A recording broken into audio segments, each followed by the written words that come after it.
আসসালামু আলাইকুম। সংবাদে আপনাদের সবাইকে স্বাগতম জানাচ্ছি। আমি সানজিদা আক্তার। শুরুতেই বিআরবি কেবল সংবাদ শিরোনাম। ইরানে সামরিক অভিযানের প্রয়োজন পড়বে না আশাবাদী ট্রাম্প। পরমাণু ইস্যুতে আলোচনা হয়েছে দাবি মার্কিন প্রেসিডেন্টের। হরমুজ প্রণালীতে নৌ মহড়ার ঘোষণা তেহরানের। ইউক্রেনে এক সপ্তাহ হামলা না চালানোর প্রতিশ্রুতি পুতিনের। বড় কিছুর প্রস্তুতি নিচ্ছে মস্কো, দাবি জেলেনস্কির। যুদ্ধবন্ধে শান্তি আলোচনায় অগ্রগতির দাবি দুই পক্ষের। গাজা যুদ্ধবিরতি ইস্যুতে অস্ত্রত্যাগ নিয়ে আলোচনা হয়নি, দাবি হামাসের। শান্তিরক্ষী মোতায়েনের বড় চ্যালেঞ্জ মন্তব্য ট্রাম্পের। ইসরায়েলি হামলায় 4 জন নিহত।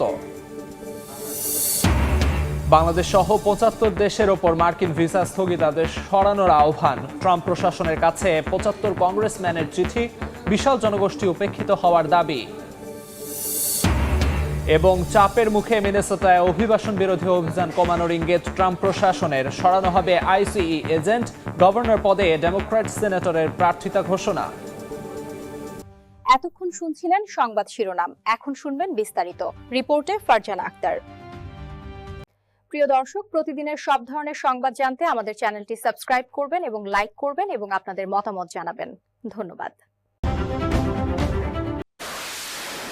ইরান ইস্যুতে মার্কিন প্রেসিডেন্ট ডোনাল্ড ট্রাম্পের বক্তব্যের দ্বিমুখিতা নিয়ে আন্তর্জাতিক অঙ্গনে উঠছে নানা প্রশ্ন। সম্প্রতি তেহরানের উদ্দেশ্যে মার্কিন রণতরী পাঠিয়ে যুদ্ধের স্পষ্ট বার্তা দেন ট্রাম্প। বলেন, ইরানের সময় ফুরিয়ে আসছে। এরপরেই স্থানীয় সময় বৃহস্পতিবার দাবি করেন তেহরানের সামরিক অভিযানের দরকার পড়বে না। বলেন, মধ্যপ্রাচ্যে জলসীমায় পাঠানো আর্মাটা ব্যবহার না করাই শ্রেয়। এই সময় ইরানের সংশ্লিষ্ট কর্মকর্তাদের সঙ্গে পারমাণবিক চুক্তি ইস্যুতে আলোচনা করেছেন বলে দাবি করেন মার্কিন প্রেসিডেন্ট। আমি খামেনি প্রশাসনকে দুটি কথা বলেছি। এক, তারা কোনো পরমাণু অস্ত্র রাখতে পারবে না, আর দুই, বিক্ষোভকারীদের হত্যা বন্ধ করতে হবে। তারা হাজার হাজার মানুষকে মেরে ফেলছে। আপনারা জানেন, 2 সপ্তাহ আগেও আমি 837টি ফাঁসি কার্যকর হওয়া ঠেকিয়েছি। এমন পরিস্থিতিতে মার্কিন প্রতিরক্ষা মন্ত্রী পিট হেগসেথ স্পষ্ট করে বলেন, ইরানের পারমাণবিক অস্ত্র তৈরি রুখতে ডোনাল্ড ট্রাম্পের সিদ্ধান্ত অনুযায়ী সামরিক বাহিনী ব্যবস্থা নিতে প্রস্তুত। ইরানে বড় পরিসরের বিমান হামলা থেকে শুরু করে সীমিত লক্ষ্যবস্তুতে আঘাত ও সাইবার অভিযানের যৌথ পরিকল্পনা উপস্থাপন করেছে হোয়াইট হাউস ও পেন্টাগন।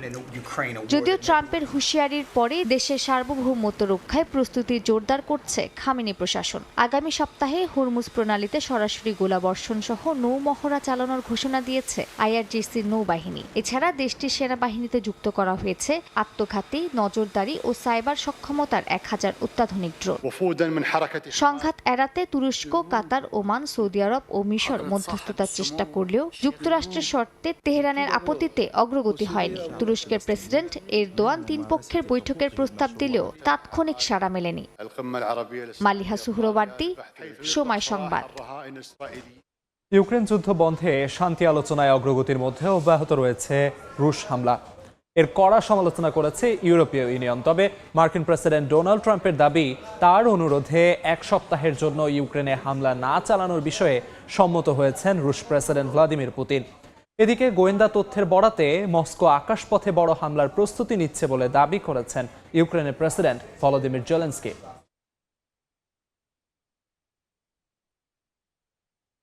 আন্তর্জাতিক সময় আরও থাকছে। রাশিয়ার মস্কোয় 200 বছরের রেকর্ড ভাঙা তুষারপাত। বিপর্যস্ত জনজীবন। এখনও তুষারঝড়ের ধকল কাটিয়ে ওঠেনি যুক্তরাষ্ট্র। দক্ষিণাঞ্চলে বিদ্যুৎহীন লাখো মানুষ। গাজা যুদ্ধবিরতি ইস্যুতে নিরস্ত্রীকরণ নিয়ে কোনো আলোচনা হয়নি বলে দাবি করেছে ফিলিস্তিনের স্বাধীনতাকামী সংগঠন হামাস। যুক্তরাষ্ট্র সমর্থিত প্রশাসনিক কমিটি সংগঠনটির অনুমতি ছাড়া গাজায় প্রবেশ করতে পারবে না বলেও সাফ জানায় তারা। এদিকে উপত্যকায় যুদ্ধবিরতির দ্বিতীয় ধাপে হামাসকে নিরস্ত্রীকরণ ও আন্তর্জাতিক শান্তিরক্ষী মোতায়েন বড় চ্যালেঞ্জ বলে মন্তব্য করেছেন মার্কিন প্রেসিডেন্ট ডোনাল্ড ট্রাম্প। এর মধ্যেই গাজায় অব্যাহত ইসরায়েলি হামলায় 4 ফিলিস্তিনি নিহত হয়েছেন।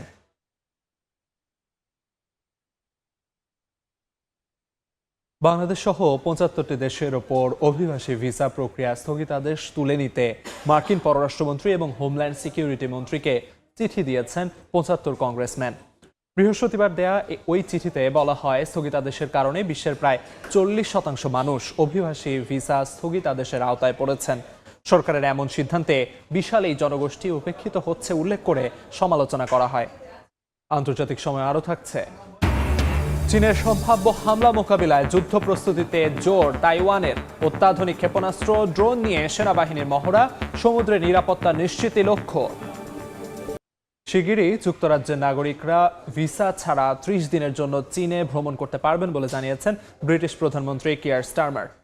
স্থানীয় সময় বৃহস্পতিবার অনুষ্ঠিত যুক্তরাজ্য চীন বিজনেস কাউন্সিলে বেশ কয়েকটি চুক্তি স্বাক্ষর করেন তিনি। যুক্তরাজ্য ভিত্তিক ফার্মাসিউটিক্যালস অ্যাস্ট্রাজেনেকা চীনে 1,500 কোটি মার্কিন ডলার বিনিয়োগের ঘোষণা দেয়। ডাউনিং স্ট্রিট জানিয়েছে, এই ঘোষণার মধ্য দিয়ে বেইজিংয়ের সঙ্গে সম্পর্ক উন্নত করার চেষ্টায় ফ্রান্স, জার্মানি, ইতালি, অস্ট্রেলিয়া ও জাপানের সঙ্গে এক কাতারে যোগ দিল লন্ডন। এদিকে বেইজিংয়ের সঙ্গে ব্রিটেনের ঘনিষ্ঠ সম্পর্কে উদ্বেগ প্রকাশ করেছেন মার্কিন প্রেসিডেন্ট ডোনাল্ড ট্রাম্প। যুক্তরাষ্ট্রের মিনেসোটায় ফেডারেল ইমিগ্রেশন অভিযানের ভবিষ্যৎ নিয়ে বড় ধরনের বার্তা দিলেন হোয়াইট হাউসের সীমান্ত বিষয়ক প্রধান টম হোম্যান। মিনিয়াপলিসে স্থানীয় সময় বৃহস্পতিবার এক সংবাদ সম্মেলনে মিনেসোটায় মোতায়েন করা ফেডারেল এজেন্টদের জন্য একটি ড্রডাউন প্ল্যান তৈরির নির্দেশ দেওয়ার কথা জানান তিনি। বলেন, বড় বড় অভিযান ও সড়কের তল্লাশির পরিবর্তে ফেডারেল এজেন্টরা নির্দিষ্ট ও পরিকল্পিত অভিযান পরিচালনা করবে। এ সময় হোম্যান স্বীকার করেন, অভিযানের সময় কিছু ক্ষেত্রে পেশাদার আচরণের ঘাটতি ছিল। তিনি বলেন, যারা দায়িত্বে থেকে ভুল করবে তাদের বিরুদ্ধে কঠোর ব্যবস্থা নেওয়া হবে বলেও বার্তা দেন তিনি। হোম্যান বলেন, ইতোমধ্যে অঙ্গরাজ্যের governor Tim Walz, attorney general Keith Ellison ও মেয়র জ্যাকব ফ্রের সঙ্গে বৈঠক করেছেন তিনি। চলমান সমস্যার পুরোপুরি সমাধান না হওয়া পর্যন্ত অঙ্গরাজ্যে থাকার কথাও জানান হোম্যান। এদিকে অভিবাসন কর্মকর্তাদের অবৈধ অভিবাসীদের বিরুদ্ধে অভিযানের নামে ব্যাপক ধরপাকড় ও গুলিতে 2 মার্কিন নাগরিক নিহতের ঘটনায় ওয়াশিংটনের ওপর চাপ বাড়ছে। এমনকি নিজ দল রিপাবলিকানদের মধ্যেও সমালোচনার মুখে পড়েছেন ট্রাম্প প্রশাসন। নানা সমালোচনার মধ্যেও থেমে নেই অবৈধ অভিবাসীদের বিরুদ্ধে অভিযান। দেশটির ইমিগ্রেশন অ্যান্ড কাস্টমস এনফোর্সমেন্ট আইসিই জানায়, মেইন অঙ্গরাজ্যে চলমান অভিযানে চলতি মাসের শেষের দিকে মাত্র 4 দিনে 2 শতাধিক অবৈধ অভিবাসী গ্রেপ্তার করা হয়েছে। গ্রেপ্তারকৃতরা গুরুতর অপরাধে জড়িত বলেও দাবি আইসিইর। চলমান উত্তেজনার মধ্যেই মিনেসোটার গভর্নর পদে প্রার্থিতা ঘোষণা করেছেন ডেমোক্র্যাট সিনেটর অ্যামি ক্লোবুশার। মিনেসোটার রাস্তায় হাজার হাজার আইসিই এজেন্টদের পাঠানোর কারণেই বিভাজন আরও বেড়েছে বলে মন্তব্য করেছেন ক্লোবুশার। নাসরিন রুমি, সময় সংবাদ। যুক্তরাষ্ট্রের দক্ষিণাঞ্চলে তুষারঝড় যেন থামছেই না। বরফ আর প্রচণ্ড ঠান্ডায় বিপর্যস্ত টেনেসি ও মিসিসিপির জনজীবন। টেনেসি অঙ্গরাজ্যের ডেভিডসন কাউন্টিতে স্থানীয় সময় বৃহস্পতিবার রাত পর্যন্ত বিদ্যুৎহীন ছিলেন প্রায় 80,000 মানুষ। ন্যাশভিল ইলেকট্রনিক সার্ভিস জানায়, এটি তাদের ইতিহাসের সবচেয়ে বড় দুর্যোগ। তবে পুরো বিদ্যুৎ ব্যবস্থা ঠিক হতে আরও সময় লাগবে বলে জানানো হয়েছে। এছাড়া ন্যাশভিলের গ্রিন হিলস এলাকায় টানা 5 দিন ধরে বিদ্যুৎ নেই। এই পরিস্থিতিতে মিসিসিপি ও টেনেসি অঙ্গরাজ্যে শত শত ন্যাশনাল গার্ড সদস্য মোতায়েন করা হয়েছে। রাস্তা থেকে গাছ সরানো, আটকে পড়া মানুষকে উদ্ধারের পাশাপাশি বিদ্যুৎবিহীন বাসিন্দাদের সহায়তা করছেন তারা। জাতীয় আবহাওয়া সংস্থা সতর্ক করে জানিয়েছে, পরিস্থিতি আরও বিপজ্জনক হতে পারে। পাশাপাশি ন্যাশভিল সহ বিভিন্ন শহরে তাপমাত্রা -10 ডিগ্রি সেলসিয়াসের নিচে নামতে পারে বলেও সতর্ক করে সংস্থাটি। ঝড় ও তীব্র শীতে এখন পর্যন্ত টেক্সাস থেকে নিউ জার্সিতে অন্তত 85 জনের মৃত্যু হয়েছে। যুক্তরাষ্ট্রের পাশাপাশি টানা 3য় দিনের মতো তীব্র তুষারপাতের কবলে রাশিয়ার রাজধানী মস্কো। শহর জুড়ে বরফের স্তূপ। মস্কোতে তুষারপাতের পরিমাণ পৌঁছেছে 62 সেন্টিমিটারে, যা স্বাভাবিক মৌসুমী গড়ের প্রায় 3 গুণ। এছাড়া বরফের স্তূপের কারণে যানজট চরমে পৌঁছেছে। আবহাওয়াবিদরা বলছেন, গত 203 বছরের ইতিহাসে জানুয়ারি মাসে এটি মস্কোর সবচেয়ে ভারী তুষারপাত। সামনে পরিস্থিতি আরও কঠিন হতে পারে বলে সতর্ক করেছে দেশটির আবহাওয়া বিভাগ।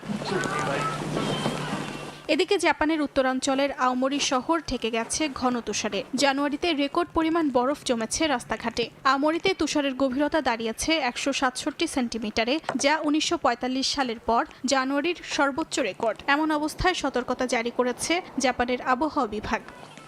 ক্ষেপণাস্ত্র, ড্রোন ও দ্রুতগামী পেট্রোল বোটের সমন্বয়ে হামলা প্রতিরোধের অনুশীলন করে সেনারা। এর আগে গেল ডিসেম্বরে তাইওয়ান ঘিরে বড় ধরনের সামরিক মহড়া চালায় চীন। এতে বিপুল সংখ্যক যুদ্ধবিমান, নৌযান এবং ক্ষেপণাস্ত্র ব্যবহার করা হয়। এরপর এই হামলা প্রতিরোধে বাস্তব যুদ্ধ অনুকরণে প্রস্তুতি জোরদার করছে তাইপে।